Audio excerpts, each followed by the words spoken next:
So basically, there's been this meeting of top tier brass of Ukraine, and the leader, the new commander in chief of the Ukrainian army, Syrsky, has given a briefing of the situation at the front, and his main sort of, I guess, judgment has been that the situation is tough and the situation is worsening.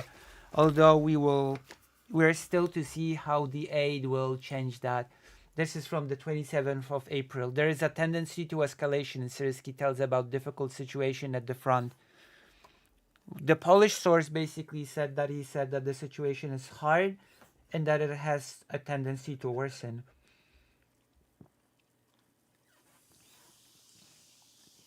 But that was before, I don't know. Now the aid from the US has been approved, so I assume the situation will at least somewhat improve, right?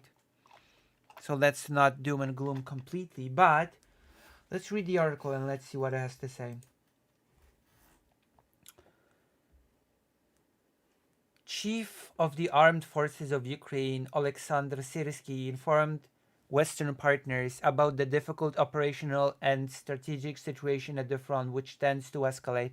Like the two main things that are very difficult are so far the critical lack of ammunition and anti-air.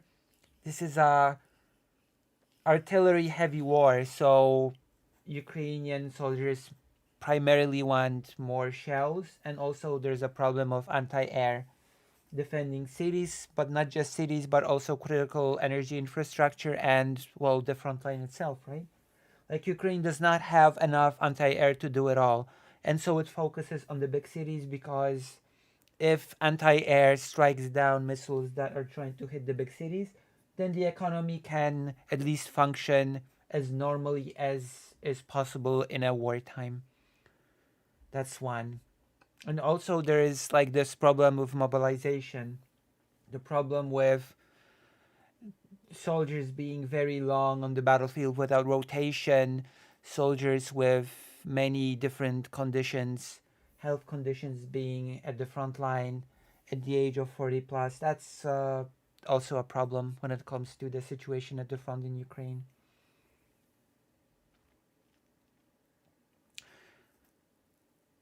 According to him, at a regular meeting of the contact group on Ukraine in the Ramstein format, he spoke about the urgent need for missiles, ammunition, weapons, military equipment, and the key role of their timely delivery.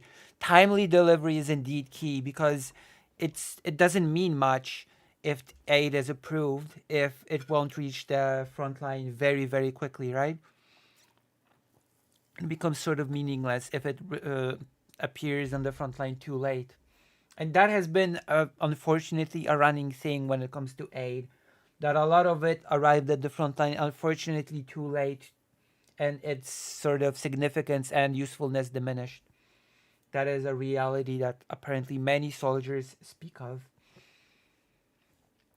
On Friday evening, the Ukrainian monitoring project Deep State said that Russian troops managed to break through the defenses in the village of Kislivka in the Kupiansk district of Kharkiv region.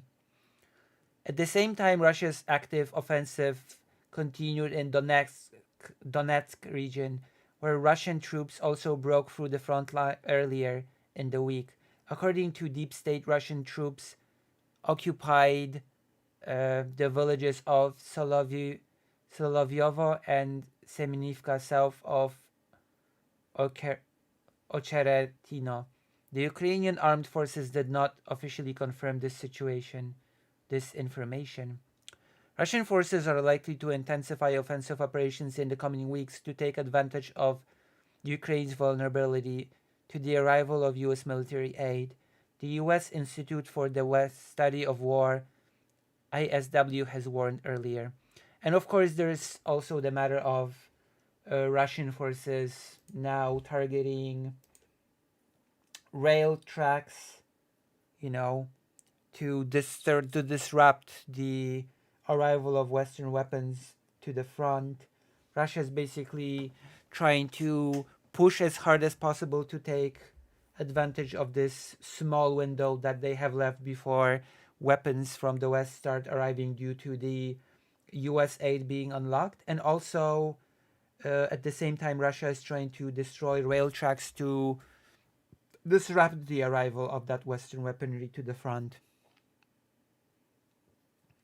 So there are many aspects to this. And unfortunately, the fact is that even though the aid has been passed in the US, it has passed after 6 months of being blocked, which meant that the Russians did a lot of damage. A lot of it's gonna be very, very difficult to sort of undo. And of course, the fact remains that the aid from the US alone is not nearly enough for Ukraine to win. The Europe especially must sort of pick up its pace of delivering weapons, delivering shells. It must also pick up its pace at developing its manufacturing capabilities. It all must happen in Europe.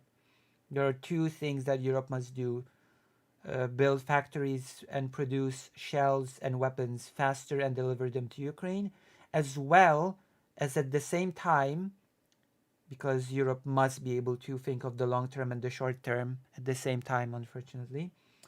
It must buy things like shells from a third party, but from third party sellers, and again send them to Ukraine immediately, just like the Czechs sort of found a third party seller of um, munition, of shells, and they're sort of buying those shells, or rather gathering money to buy those shells, over 1 million, and send it to Ukraine. It all must be done. It all must be done at a minimum to sort of allow Ukraine to win. Like the whole West, the so-called West, must sort of unify in an effort to help Ukraine. That it cannot be, oh, the US has signed on the aid, so now we can slack off, now we can relax, now we can sort of maybe slow things. No, no, that's no. Things have been really slow to begin with. Like the aid has been a drip, sort of bit by bit, and often too late.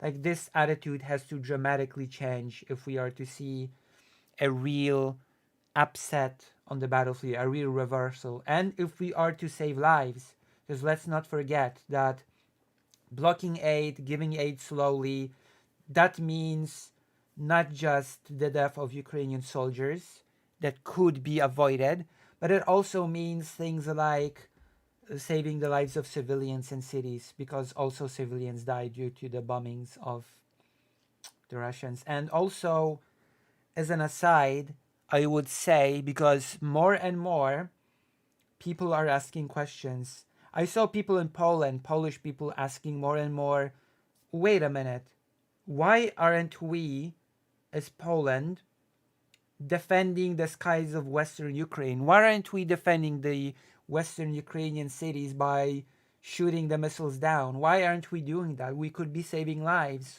Why not do it?